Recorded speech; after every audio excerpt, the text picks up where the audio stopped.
એક મોટું અને ગાઢ જંગલ હતું. તેમાં એક શક્તિશાળી સિંહ રહેતો હતો.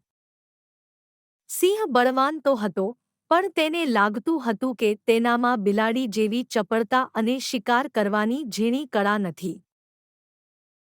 એક દિવસ સિંહ બિલાડી પાસે ગયો અને ખૂબ જ નમ્રતાથી બોલ્યો, "બિલાડી માસી, તમે શિકાર કરવામાં ખૂબ જ હોશિયાર છો.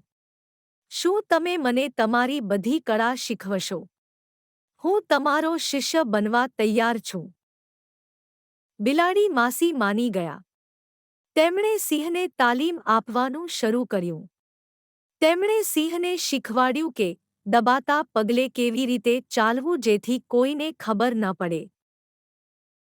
ઝાડ પાછળ સંતાઈને શિકારની રાહ કેવી રીતે જોવી.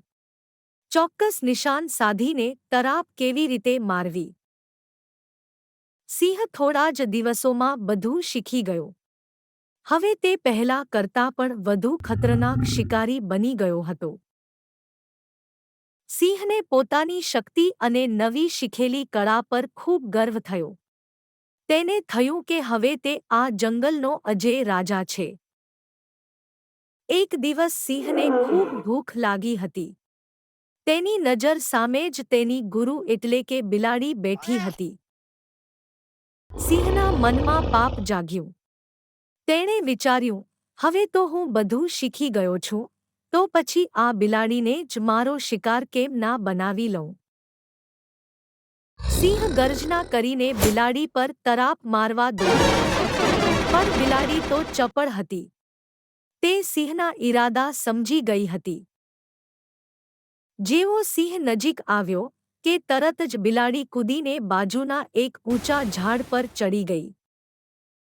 સિંહ ઝાડ નીચે ઊભો રહી ગયો.